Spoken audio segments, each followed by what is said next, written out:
അസ്സലാമു അലൈക്കും വറഹ്മത്തുള്ളാഹി വബറകാതുഹു.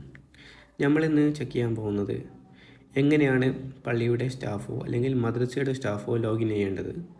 അതിനായി നമ്മൾ ഫസ്റ്റ് ചെക്ക് ചെയ്യേണ്ടത് പള്ളിയുടെ മെമ്പേഴ്സ് നിങ്ങളുടെ മെയിൽ ഐ ഡി പാസ്വേഡ് കാര്യങ്ങളൊക്കെ നിങ്ങൾക്ക് തന്നിട്ടുണ്ടോ ഇല്ലയോ നിങ്ങൾ ചെക്ക് ചെയ്യുക. തന്നിട്ടുണ്ടെങ്കിൽ നിങ്ങൾക്ക് ഇവിടെ ആ മെയിൽ ഐ ഡി പാസ്വേഡ് വെച്ച് നിങ്ങൾക്ക് ലോഗിൻ ചെയ്യാവുന്നതാണ്. അങ്ങനെ നിങ്ങൾ മെയിൽ ഐ ഡി കാര്യങ്ങളൊക്കെ കൊടുക്കുക, അതിൻ്റെ താഴെ പാസ്വേഡ് കൊടുക്കുക, പിന്നെ ലോഗിൻ ക്ലിക്ക് ചെയ്യുക. അതിനുശേഷം നിങ്ങൾക്ക് സ്റ്റാഫിൻ്റെ ഇൻ്റർഫേസ് കാണാവുന്നതാണ്.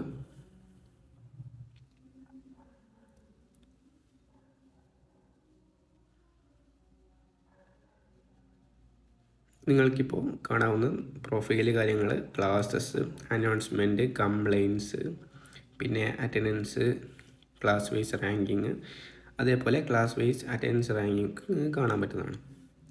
ഇതിൽ നിങ്ങൾ ആദ്യം പ്രൊഫൈൽ കാര്യങ്ങളൊക്കെ നിങ്ങൾ ഫില്ല് ചെയ്യുക. ഓക്കെ, ഇത്ര കാര്യങ്ങളാണ് ഫസ്റ്റ് നിങ്ങൾ ചെയ്യേണ്ടത്. ഓക്കെ, അസ്സലാമു അലൈക്കും.